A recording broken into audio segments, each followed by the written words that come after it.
యువత వచ్చిన ప్రతి అవకాశాన్ని అందిపుచ్చుకోవాలని, ఉన్నత స్థానాలకు ఎదగాలని ప్రభుత్వ విప్ వేములవాడ ఎమ్మెల్యే ఆది శ్రీనివాస్ ఆకాంక్షించారు. రాజన్న సిరిసిల్ల డిస్ట్రిక్ట్ అడ్మినిస్ట్రేషన్ ఆధ్వర్యంలో రుద్రంగి మండల కేంద్రంలో రెడ్డిస్ ఫంక్షన్ హాల్లో మెగా జాబ్ మేళా శనివారం నిర్వహించగా ప్రభుత్వ విప్ ముఖ్య అతిథిగా హాజరై కార్యక్రమాన్ని ప్రారంభించారు. జాబ్ మేళాకు జిల్లాతో పాటు హైదరాబాద్, వివిధ జిల్లాలకు చెందిన పలు ప్రైవేటు కంపెనీలు దాదాపు 12 వచ్చాయి. అనంతరం ప్రభుత్వ విప్ ఆది శ్రీనివాస్ మాట్లాడుతూ రాష్ట్ర ప్రభుత్వం ఇప్పటికే దాదాపు 9 నెలల్లో 40,000 ఉద్యోగాలు భర్తీ చేసిందని వెల్లడించారు. ఉద్యోగ నియామకాలకు సంబంధించి ఇప్పటికే జాబ్ క్యాలెండర్ విడుదల చేసిందని గుర్తు చేశారు. గతంలో సిరిసిల్ల జిల్లా కేంద్రంలో పోలీస్ శాఖ ఆధ్వర్యంలో వేములవాడ పట్టణంలో మెగా జాబ్ మేళా నిర్వహించామని, పట్టణ కేంద్రాల్లోనే కాకుండా గ్రామీణ ప్రాంతాల్లో కూడా యువతకు జాబ్ మేళా నిర్వహిస్తున్నట్లు తెలిపారు. యువత అందివచ్చిన ప్రతి అవకాశాన్ని సద్వినియోగం చేసుకోవాలని పిలుపునిచ్చారు. యువతకు ఉద్యోగ అవకాశాలు కల్పించే అంశంపై పక్కా ప్రణాళికతో రాష్ట్ర ప్రభుత్వం ముందుకు వెళ్తుందని, హైదరాబాద్ లో స్కిల్ యూనివర్సిటీ ఏర్పాటు చేస్తున్నదని వివరించారు. ప్రభుత్వ ఉద్యోగాలతో పాటుగా ప్రైవేట్ కంపెనీల్లో యువతకు కొలువులు ఇప్పించేందుకు జాబ్ మేళాలు చేపడుతున్నదని పేర్కొన్నారు. ఈ కార్యక్రమంలో యువతి యువకులతో పాటు అధికారులు, నాయకులు పాల్గొన్నారు.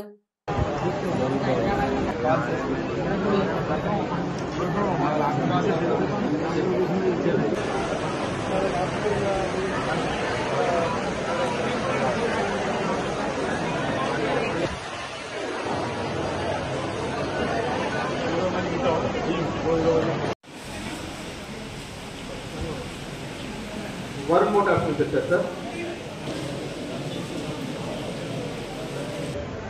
2 లక్షల ఉద్యోగాలు ఇస్తామని ఇచ్చినటువంటి హామీ మేరకు ఇప్పటికే 35,000 పైసలకి ఇంచుమించు ఉద్యోగాలు ఇవ్వడం జరిగింది. 40,000 దాటిందనుకుంటున్నారు.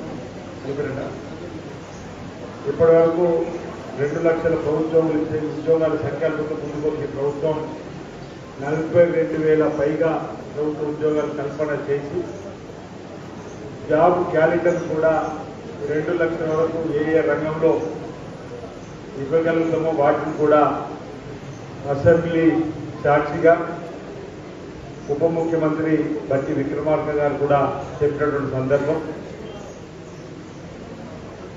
ప్రభుత్వ పక్షాన ఉద్యోగంతో పాటు ప్రైవేటు పరంగా కూడా ఉద్యోగ కల్పన కోసం జాబ్ మేళాలు ఏర్పాటు చేయాలని చెప్పడం లక్ష్యం తీసుకొని సిరిసిల్ల జిల్లా కేంద్రంలో మీరందరూ కూడా చూసినప్పుడు ఇంచుమించు 3-4 మాసాల క్రితం పోలీస్ శాఖ ఆధ్వర్యంలో ఒక కార్యక్రమం నిర్వహించుకొని మెగా జాబ్ మేళా ఏర్పాటు చేసుకోవడం జరిగింది.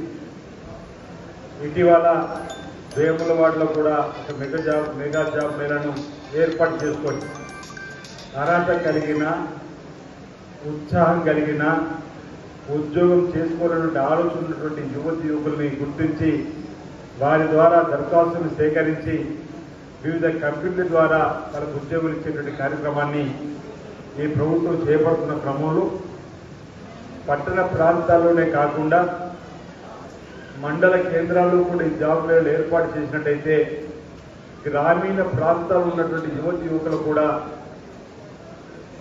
కొద్ది మందికైనా మనం సేవ చేసిన వాళ్ళు అవుతాం, సహకారం అందించిన వాళ్ళు అవుతాం. దీని ద్వారా వారికి కూడా ఒక అవకాశం వచ్చి ఈ ఉద్యోగం ముందుగా సాధించి అనుభవం సాధించిన తర్వాత ఇతరత్ర ఉద్యోగాలు తీసుకోవడం కోసం అవకాశం ఉంటుందని ఆలోచనతోటి గౌరవ జిల్లా కలెక్టర్, మేము ఎంప్లాయ్మెంట్ ఆఫీసర్ కలిసి ప్రతి నెల ఆఖరి శనివారం ఏదో ఒక మండలంలో ఈ జాబ్ మేళా ఏర్పడేద్దామని చెప్పని అనుకొని ఈ శనివారం